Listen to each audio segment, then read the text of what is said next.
Greetings, everyone, and welcome to the Daniels Podcast Show. Tonight, I'd like to talk about politics, talk about the elections 2024, and just kind of go over reparations. First of all, a little housekeeping. Please be sure to subscribe to the Daniels Podcast Show if you haven't already, and definitely click like, and that will help us out dearly here. Um, Let me just say, it's always a pleasure to come before the audience, the people, and share just a quick view. We're not going to be long, but we got to be strong. Look, let's get right into it. So next year we have all these elections coming up locally and nationally. And as a member of the San Francisco African American Reparations Task Committee, I want to just take time out and share just some quick thoughts. It's been 2 years now. We've been working on the plan, which was submitted to the Board of Supervisors and the mayor here locally.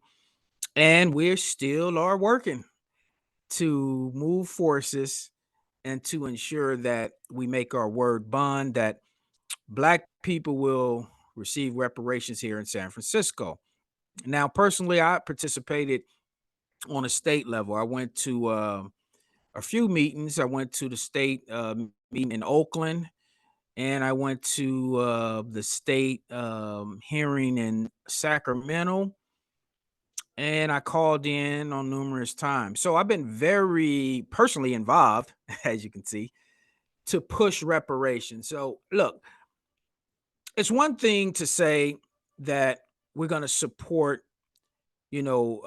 someone running for office.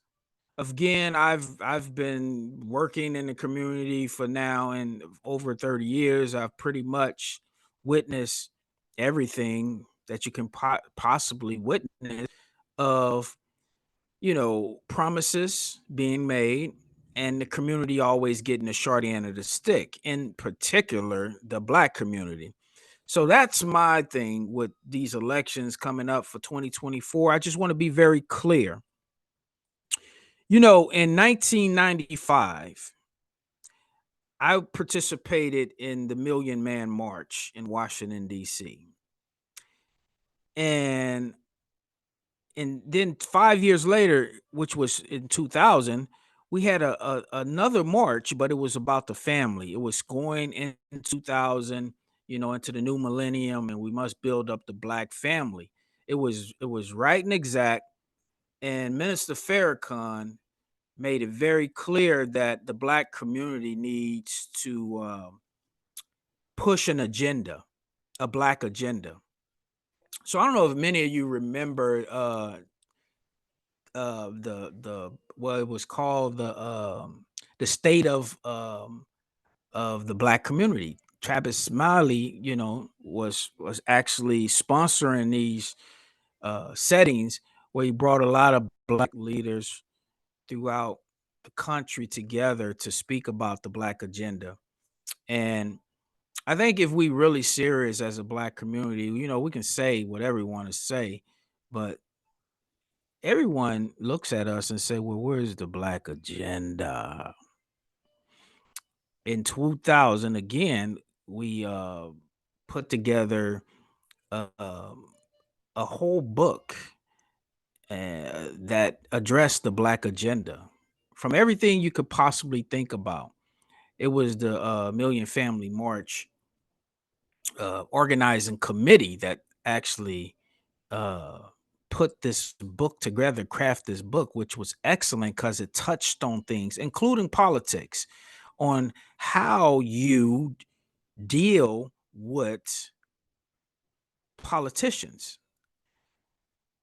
If we as a community continue to support politics or politicians and we're not receiving what we want, i.e., reparations, i.e., justice, jobs, justice.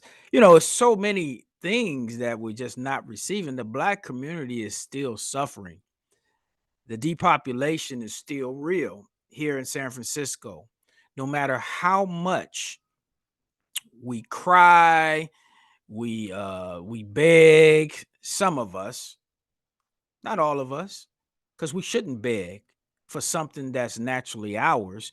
We help build America, if not build America completely. The Black community at this point deserves to have someone represent our interests. So I see this as we have to know that until we have an agenda to present to politicians and say, well, look, this is the Black agenda, and this is how you can get my vote. Let's be clear. Why would you vote for anyone who's not willing to support the Black agenda? That's anti-Black. If someone is not willing to support the Black agenda, that's anti-Black.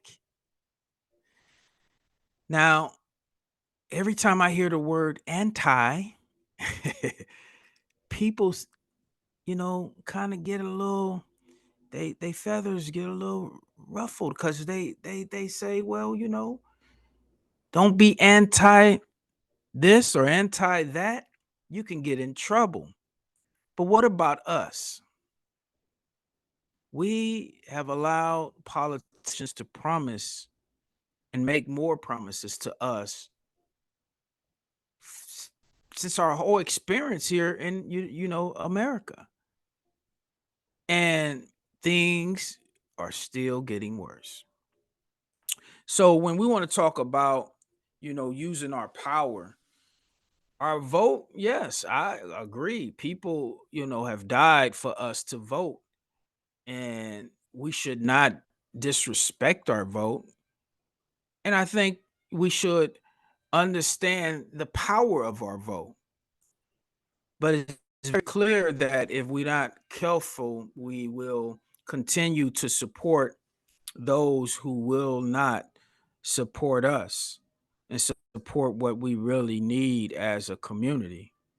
So I'm asking us to just be clear. First of all, if we don't have locally in these promising these cities throughout the United States, we should have some type of agenda. Why wouldn't we have an agenda that address our own personal issues?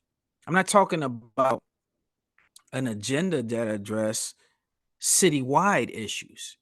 We can't be thinking about the whole until we think about ourselves. That's how you bring, of course, numbers together. There's got to be one before two. And I don't care how much you want to say, yes, I'm a San Franciscan. I have more rights to this city than many. I put in blood, sweat, and tears here in San Francisco. And I dare anyone or anybody to put it like that to say that I don't have a right to speak as a San Franciscan. However, I know before I can really, claim that. I mean, I can claim it, but claim it and it be real. We're talking about something real. First, I have to have a strong Black community that I'm working towards sustaining, protecting, preserving, and even producing a future for our children, children, children. It makes no difference for us to sit around saying that, oh, no one is going to give us something. Well, they're not going to give it to us as a whole until we have I think the initiative, or we take the initiative to put forth a Black agenda. And we all have to agree on that Black agenda and stand strong in supporting and be unified in our solidarity towards manifesting what we want to see as a people. Now, I know many of you will say, well, wow, here we go again. But a lot of other cultures and other communities, they don't have to go through all the things that we have to go through. This is just a fact. And it's really clear that that's the thing that's missing. You never really hear us talking about a black agenda other than, again, those state of black America settings that happened in the past. And of course, the Million Family March. And you just don't hear us talking about our agenda, our own agenda. What do we see and what do we want these politicians to do for us as a whole? Now, you have black nationalists, and of course, you have many wonderful people out there that's working day and night to put forth something that can be supported to help us as a people. But remember, like when the Black Lives Matter movement started really taking off, you always have somebody trying to move the agenda towards politics. And it's just it's to me it's again it's the common problem which turns off everybody. How can Black Lives Matter becomes about just black politics or black politics matter? The Democratic Party as well as the Republican Party must accept a black agenda. And I don't think we need to apologize or be apologetic for stating that. It's intelligent to present your ideas, your thoughts, on what you see and what you want as a community. But if refuse to put together a black agenda as a people, then shame on us. That's our responsibility. So unfortunately, I'm not here to beat up on, politicians and tell you who to vote for. You vote for whoever you want to vote for. But I'm just here to just state the obvious. The obvious is that a lot of times is, and this may come to a shock to many of you that I'm saying that it's not even the politicians' fault. Because how can you say these politicians, or how can we say these politicians, oh, they're not doing what we want them to do. They're not supporting us. They're not helping us. It shouldn't be about a individual gain. See, because again, if us as a people is not working on an agenda that can support and and and and help our foundation as a people, then you really can't blame the politicians. The politicians is there for us. But you hear the old saying, we gotta, you know, once you vote someone in office, that's just day one, or that's just the first thing. It's not the last. That's your first act of or duty. Let's just say that's your first duty as being, you know, uh, a citizen.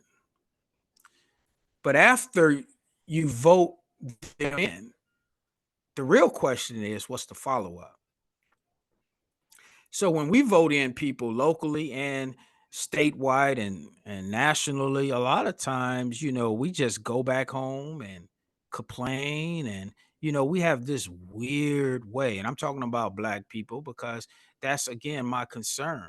I know that there's plenty other cultures out there that's uneducated to voting and uneducated to the way the system work, and I, that's not, you know, where I'm not focused on that. I'm focused on my people, because if I don't, charity begins at home, and if I'm not focusing on my people, then someone could easily accuse me of stepping outward and helping everyone else and not looking inward. I don't want that to be, something attached to me.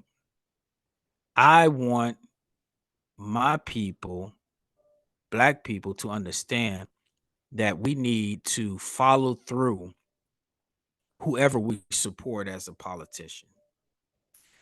When I ran for supervisor and here in the San Francisco, and got involved in politics in many other levels and been part of these boards, committees, I'm never concerned either or whether someone really thinks that, the support may come or not come. It Because I know my aim and focus. And my complete aim is always about advancing progress for the people. So my record speaks for itself. But I know if I wanted to be corrupt, I could get away with it, because who monitors those when we put them in office? Who's really watching to see? You know how the scripture speaks about us as being watchmen, right? Who's watching? Who's looking at the money? Who's looking at how some communities is getting resources and other communities are totally being ignored? Who's really studying these people that we support as politicians on follow through? This is what you promised during your campaign. Now, in 2005, we created here in the Western Addition, the Fillmore area, we created a thing called the Report Card Committee. And it was similar to a report card committee that happened, I guess, way back in the uh, late 70s during the WAPAC days. But we wanted to actually come up with a grade for those who represent us at the end of their tenure. You don't just say, okay, I'm gonna support this person. After they have put in the time, you need to be able to measure, okay, this is good. This was accomplished. This is where we need more support at. This is, et cetera, et cetera. So my point is that voting is more than just voting. Vote is the first action towards really being an enlightened democracy, which is the people rule. We have to become aware of the next steps after day one, which is that person is elected. Well, then now how do we, again, hopefully we have put forth an agenda, and whoever we vote for represents our agenda to their constituents in office, but then it's upon us to follow through. It's just not happening. I don't hear no one in my community talking about let's go meet with Nancy Pelosi. I don't hear no one in my community saying let's go meet with Governor Newsom. I don't hear no one in my community saying let's go meet with our mayor, London Breed. Why are we sitting back as if we don't have not only a right, but it's intelligent to have conversations for the collective. Now, if there's meetings going on that I don't know about, that could be happening. I don't know why I wouldn't know about the meetings because, again, if I was in position of power and you had someone like me who's been working in the community for 30 years, I mean, I know what's happening on the ground. Like real talk. I mean, like, it's not too much of significance you're going to get done, really, that's going to produce a future without dealing with those on ground zero. I'm from here. I know the people from here.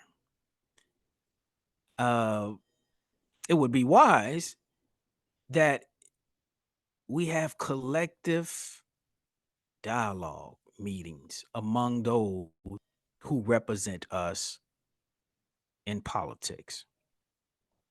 So, what I'm just saying, again, just to be clear, I'm not trying to make people, whatever party you in, that's your choice. Stay in the party you in, support the party you want to support. I'm not trying to bash, you know, no one, Democrat or Republicans. But what I'm saying is that again, it's not even the politicians that's the real true about our condition. It's us not presenting an agenda and then us pushing that agenda through the politicians. We can't keep saying it's just those who represent us in office because our job is to hold them accountable. But while we holding them accountable, we got to hold ourselves accountable. And if we're not willing to educate ourselves or learn more about how the system works, we're not holding ourselves accountable. And it's hypocrisy for us to think that someone else could lead us better than we can lead ourselves, which ultimately the word represent or represent is just somebody representing you, right? So you can't represent me without me knowing or wanting you to present me in a certain way that's in my best interest. So I want to leave you with this. It's about interest. The Black community needs to understand self-interest. If we continue to, you know, think of all interest first, then I think we're making a huge mistake. Everyone who who love themselves and have self-awareness first realize that it's about their own interests, their personal and their community and their people interests first. And everything else is just icing on the cake. Let us make up our mind that we know that we want to vote. If we're not willing to put together a Black agenda, then we need to adopt a Black agenda that's already in place, like I mentioned earlier.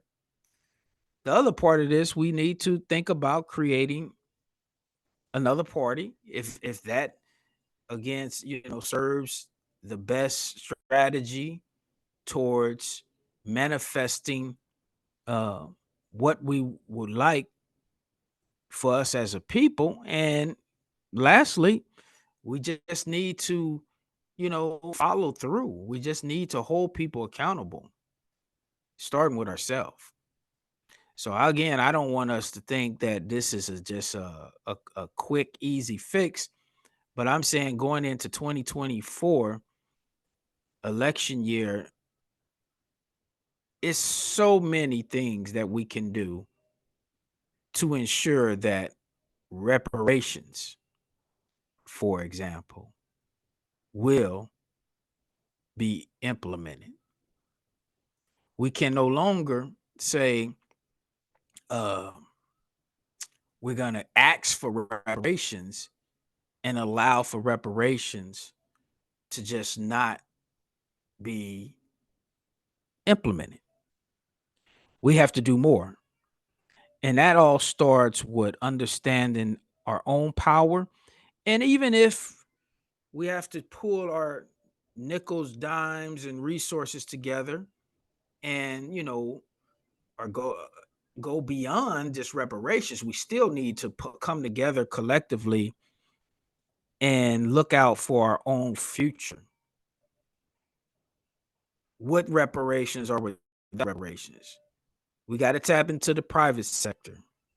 We got to tap into all these other avenues where they're definitely.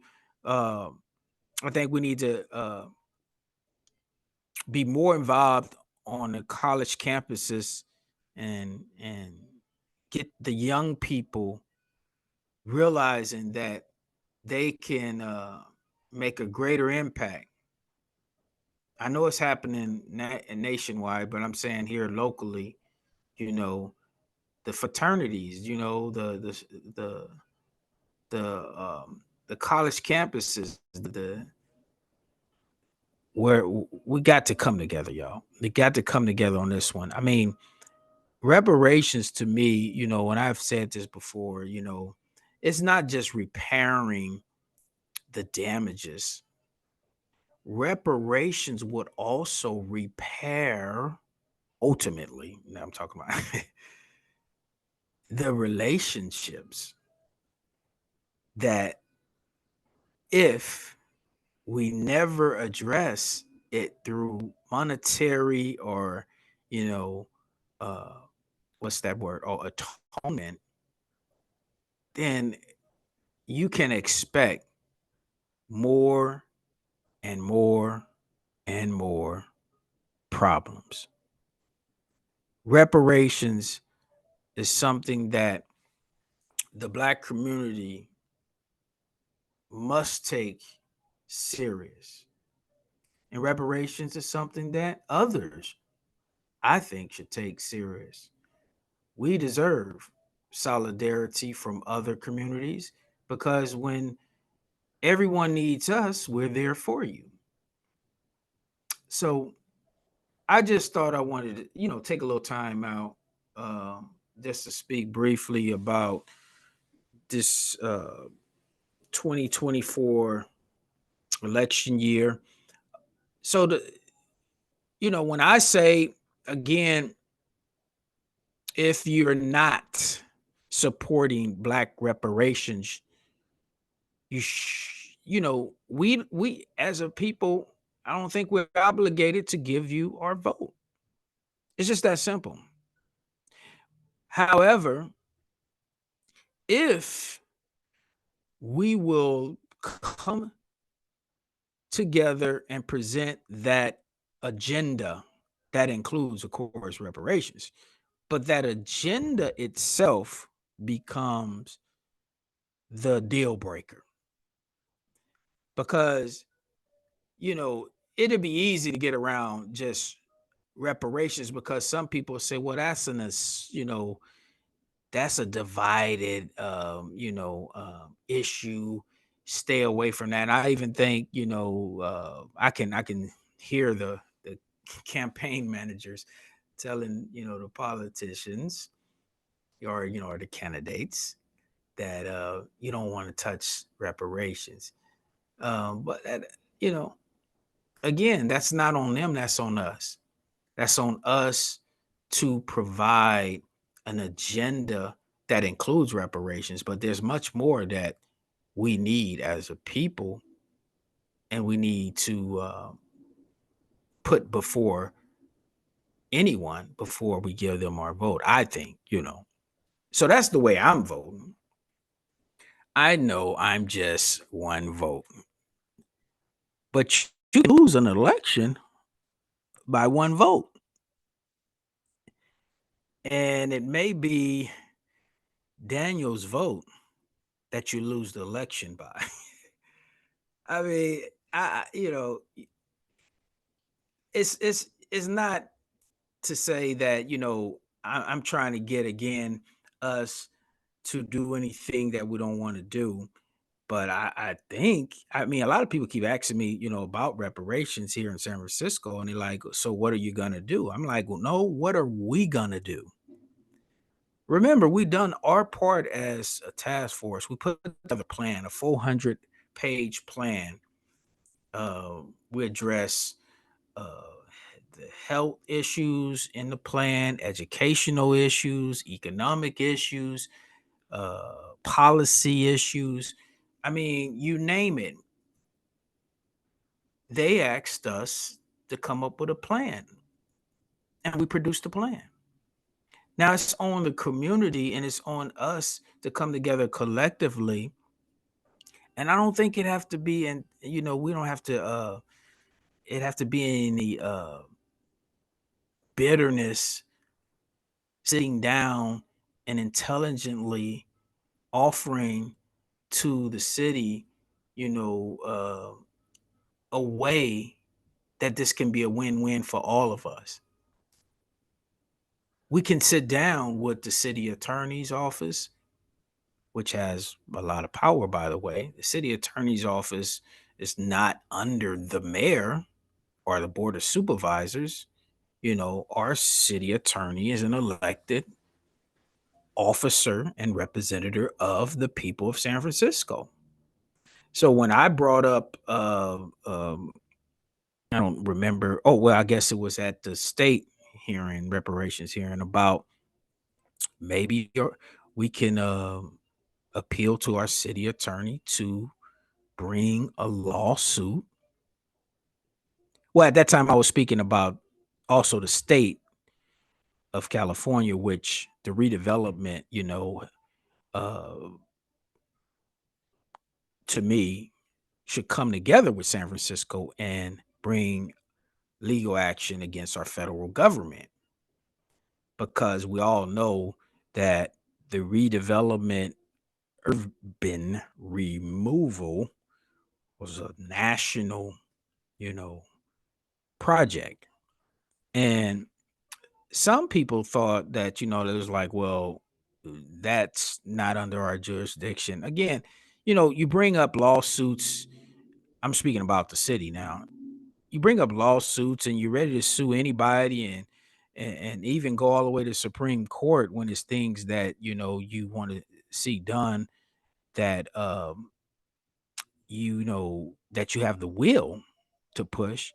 But it seems like when it comes to us, there's no will.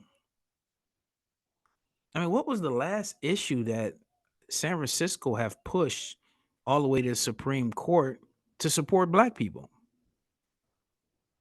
I can't remember.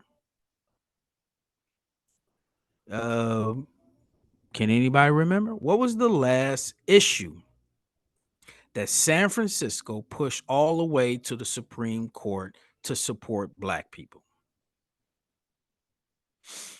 That's what I'm talking about. There's a lot that can be done. We're still waiting for qualified immunity, laws, by the way, which we know uh, we fought for years ago here in San Francisco after Mario Woods was uh, murdered by some San Francisco police officers. And we still haven't got justice for Mario Woods. So it's plenty that our city attorney, is plenty that San Francisco can do, but they need our help. And they need us to do more than just, you know, uh, give them a pat on the back and say you're doing a wonderful job, when we know that they need our support to push issues that maybe, well, not maybe, but that are, not popular, and could sometime put them in position where they lose support financially and all the things again that it takes to be a candidate, um, and continue to stay in office. So I just want us to just not be emotional about 2024 elections. I want us to think, I want us to realize that the power really is with the people. It really is with the people. But the people have to understand that collective power, strength in numbers, right? And that all means to me that we have to push an agenda, present an agenda, and give those who's willing to push our agenda our votes. So that's the way I'm voting. It's very easy to get my vote. Just support Black reparations. You got my support. I really don't care at all about, you know, all that other stuff because at the end of the day, are we looking for progress? Are we looking for promises? Or are we looking for somebody to just say, I'm your friend? This is not about, when you become of age, by the way, as many of you know, you put away childish things. I am not looking to gain friendship with everybody. My goal is to get results.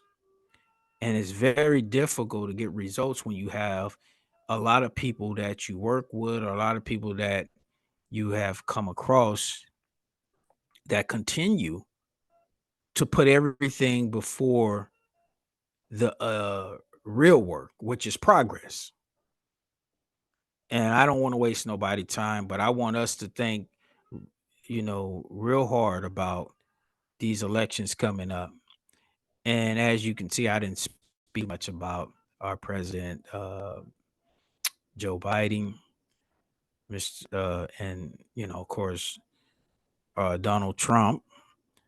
I didn't speak too much about that because, again, I'm not really trying to look at individuals and look at the person, because even the president, there's forces behind the president that makes it bigger than the president. I'm trying to look at what can we do as a people if we really want results and we really want to see Black reparations a reality. We got to stop saying, oh, it's not gonna happen, and standing on the sideline and say they won't do something. Well, there's plenty of ways to make it happen, even if they don't want to implement it. You know, we could put together a proposition. Propositions is not only for politicians. If we get the signatures, we could put it on the ballot. Yes, there may be a vote up or down, but at least we would have taken the initiative to show the power of the people, the voice of the people. So, I was saying in 2000, a voice for the grassroots. That was my cry in 2000 because I recognize early in my involvement that just when it comes to the grassroots in our communities, the voice have somewhat been, well, not just somewhat, but really have been muted. So I'm gonna wrap it up there, but I just wanted us to just think on uh your vote. When you give up your vote, what are you getting for your vote? And it's got to be more than a nice smile or a nice promise. You need to ask tough questions, and even bigger than all of that, we need to be collectively on one accord, which putting together an agenda or accepting a Black agenda that's already in place before we support any candidate. So thank you again. Subscribe to the Daniels Podcast Show. And I hope to see you on Friday for the podcast show entitled Is There Life After Death? And we pretty much need to hope for a better understanding of what this thing we call life, because if life is just really just a physical reality and there's no reality after this one, I'm not gonna say we're in trouble. Somebody gonna say, "Well, you in trouble, Daniel, for saying that." No, but I want to say that no wonder people are so depressed. No wonder people are all over the place, because if you really believe that there's nothing bigger, better than this, then it just don't make sense to me. Something is missing in this discussion. And we want to talk about that. We want to really dig deep about what's missing when it comes to the afterlife. Some would say, wait, brother. You go to heaven. Okay, let's talk about it. You go to hell. Let's talk about it. Oh, no, no, no, no. When you die physically, you see, that's the end of everything. Okay. My job, I'm not disputing or trying to uproot anyone's thinking or belief. I just want to talk about it more so we can be able to have a collective understanding. Did you hear what I said? I said collective understanding, meaning that if you talk to 10 people today about the hereafter or even life after death physically, uh, you're going to get 10 different answers, even those who claim to be on one accord. So when you get in different answers to a question, that means to me, you need more discussion. We need to have more honest dialogue among each other, because life experiences is the reason why we think the way we think or believe the way we believe, right? Some of us is more uh, sound in our understanding because of how we have applied ourselves, which that's the knowledge, application of the knowledge, which becomes wisdom when we apply it and we get benefits from what we apply. So there's a lot that goes into just saying, you know, heaven and hell, life after death. We really want to just, I think, dig deep. I don't have all the answers. I'm not going to sit here and act like I have all the answers or even that I know fully. I don't think none of us could claim we know fully what happens to us after we die physically. However, I think everyone have a perspective. I think some of us look at it as, okay, well, this is a question, this is a problem, and every problem has a solution. Every problem have a solution. You know that we can solve the problem. It's a mathematical problem, and we will eventually be giving by whatever we believe the answer. So again, join us for that podcast. And I thank you for joining us for this podcast as we talked about politics and election for 2024. Again, be sure to educate yourself before you vote. And I look forward to seeing you this Friday, December 30th at 6 p.m. for my next podcast. And subscribe to the Daniels Podcast Show. Thank you and peace out.